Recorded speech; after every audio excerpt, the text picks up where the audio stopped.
30 meters at that altitude and cutting through the darkness over Russian territory at 900 kilometers per hour. An object the size of a school bus advances unseen. The turbofan engine growls low, almost drowned out by the wind scraping against the fiberglass fuselage. No ground radar detects it. More than 1,000 kilometers away, inside a heated command room, Russian operators watch clean screens, drinking coffee, unaware that it is already too late. What those screens do not show is that this is not the only contact crossing the sky that morning. At the same time, more than 12 different regions of the Russian Federation register air defense alerts, each demanding a decision within seconds, real or decoy. 5 hours earlier, an unmarked truck stops on an open stretch of road in the interior of Ukraine. There is no hangar, no armored base, just a trailer with a short launch rail and a crew working in silence with no lights on. From there, the first of 5 Flamingo missiles launches, bound for Chuvashia, a republic in the industrial heartland of Russia, more than 1,000 kilometers from the nearest front line. Look at what happens inside that 12-meter-long body. The Flamingo carries 6 tons at takeoff, of which more than 1 ton is the warhead alone, a 1,150-kilogram warhead capable of piercing 10 meters of reinforced concrete before detonating. The engine, a turbofan adapted from training aircraft, pushes the missile up to 950 kilometers per hour. But the secret is not the speed. It is the altitude. Flying 30 meters above the ground, the missile hides behind the very curvature of the Earth, invisible to any long-range ground radar positioned more than 30 kilometers away. It is like trying to see a car on the other side of a hill. No matter how powerful the binoculars, the hill itself blocks the view. In a windowless room somewhere in Ukraine, a second group follows the same map from a different angle. They know exactly which building inside the Cheboksary complex must be hit first, and they also know that the defense network protecting that specific address was built to stop heavy bombers coming head-on, not low-flying missiles coming in sideways. It is an advantage that no radar on the other side can make up for simply by turning an antenna faster. The first obstacle is already entering the scene. The network of S-300 batteries that protects Russia's western airspace entered service back in the late 1990s and uses the 48N6 interceptor missile capable of carrying 143 kilograms of explosive up to an altitude of 30 kilometers against targets approaching head-on and at great height. Against bombers flying high, it is an almost impenetrable wall. Against a target 30 meters off the ground, it is deaf and blind. The system's surveillance radar simply cannot separate the missile's echo from the noise of the ground itself, known as clutter. And even if it caught a glimpse for an instant, the time between detection and firing would not be enough to react to a target crossing the sector at that speed. The battery never gets to fire. The operator at that position turns the radar's gain knob, trying to clear the signal. Nothing changes. The screen shows the same green background as always, with no contact standing out.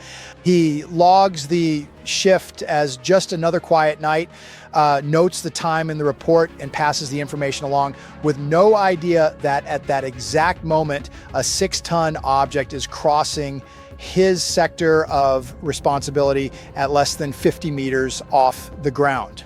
The radio crackles at a second position closer to the target. This is where the Panzer S-1 comes in, a point defense system designed precisely to cover the gap the S-300 leaves near the ground. Behind that rotating radar lies the explanation for why it also fails. The Panzer S-1 uses the 5.7 E6 missile with a maximum range of 20 kilometers against aircraft and only 12 kilometers against low-flying cruise targets, a window too narrow to react in time, according to figures the Russian manufacturer itself releases without independent confirmation of real combat performance. But the main problem is geometric. The Pantsir's radar depends on the Doppler effect to separate a moving target from the static background of the terrain, and any target moving sideways relative to the radar instead of approaching or receding in a straight line falls into a blind spot called the Doppler notch. It is like trying to tell whether a car is moving or standing still by looking only through your own vehicle's side mirror at the instant it passes right beside you. For a split second, the relative motion disappears. The route had already been calculated on the ground to cross the Pantsir sector at that near perpendicular angle precisely to fall into that blind spot. Silence at the console, no alarm, screen stays clear. Outside singing, the second Flamingo has already gone by. Fog. Unbeknownst to the operators on the ground, the real threat that night did not come from a single missile, but from hundreds of drones launched almost simultaneously against those same 12 regions. Cheaper models, the FP-1 and the Lyutia, crossed the airspace as decoys, forcing every defense battery to choose between reacting to the wrong contact or not reacting in time. This is the system that has just sprung into action in the skies, far higher than any ground battery. The A-50 surveillance aircraft, NATO codename Mainstay, entered service back in the 1980s and carries the Liana radar inside a 9-meter diameter radome rotating above the fuselage, able to detect aerial targets up to 650 kilometers away and track 150 contacts at once, flying at a cruising altitude of 8,000 meters for up to 7 hours straight. Unlike ground radars, the A-50 looks down from above with no interference from the Earth's curvature on its own beam. It is the most expensive piece in the entire defense chain that night, and it was the one meant to close the game on its own. The crew aboard filters the flood of contacts generated by the cheap drones, trying to isolate whatever looks denser, faster, more real.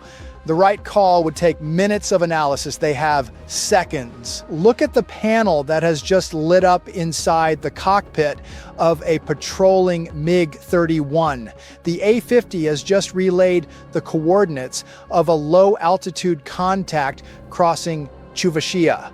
The fighter flies at Mach 2.8, nearly 3 times the speed of sound, armed with R-37M missiles, the longest ranged air-to-air missiles in service in the world, capable of exceeding Mach 6 in the terminal phase and engaging targets more than 300 kilometers away, according to the figures released by Moscow.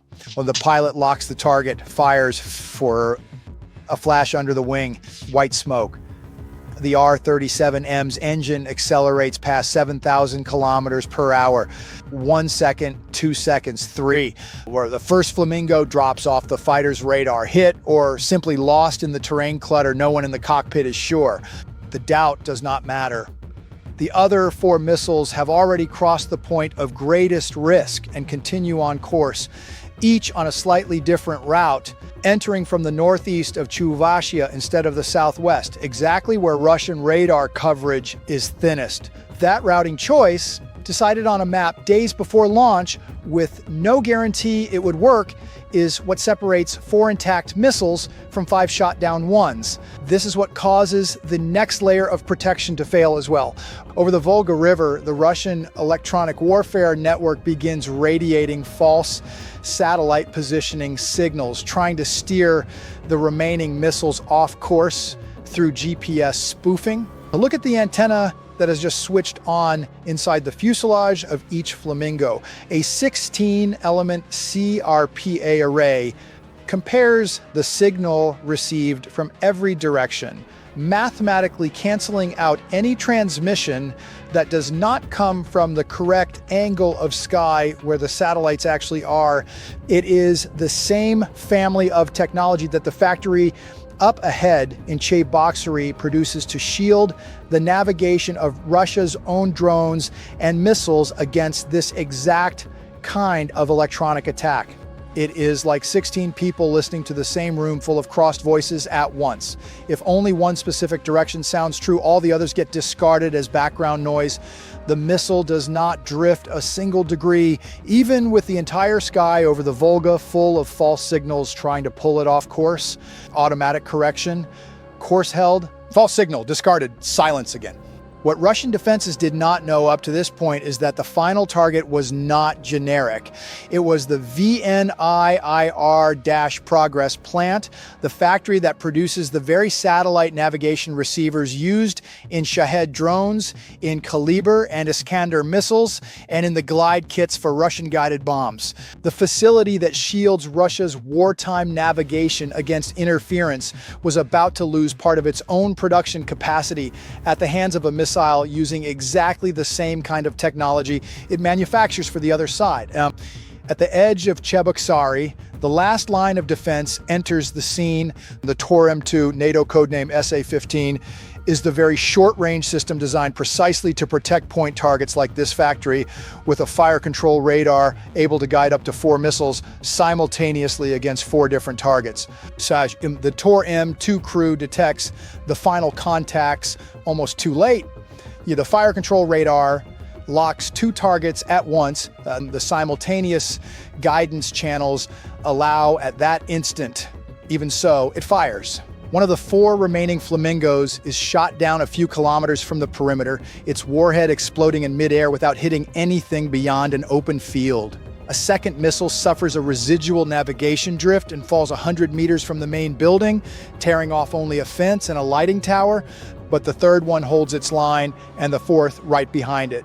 The metal anti-drone netting installed over the plant's rooftops was designed to stop small devices weighing only a few kilograms. Against 6 tons closing at 900 kilometers per hour, it tears like paper. The flash comes first, then the sound.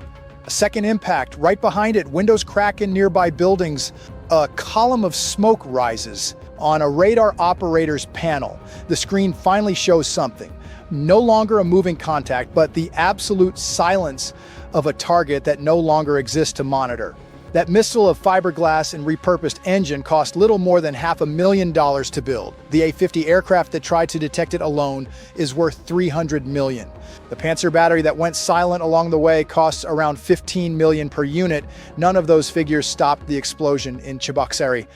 In the following hours, commercial satellite images and videos filmed by local residents begin circulating, showing the same main building with its roof torn open and a dark smoke stain rising along the side of the structure. Rescue crews cordon off the area. There is no immediate official confirmation of the number of injured inside the plant, and the regional government limits itself to speaking of infrastructure damage while it assesses the real extent of the fire. Well, once the initial shock passes, engineers and operators inside the plant itself confirm what Russian air defense never managed to grasp in real time. This was not just another industrial target. It was the source of a large share of the navigation components used by the very arsenal that was supposed to have stopped the attack. A country that manufactures systems to guide its own missiles has just lost part of its capacity to produce exactly that, struck by the same interference-resistant navigation technology it exports to the battlefield itself. The network meant to protect that address was designed to stop ballistic missiles coming from high above or heavy bombers approaching in a straight line.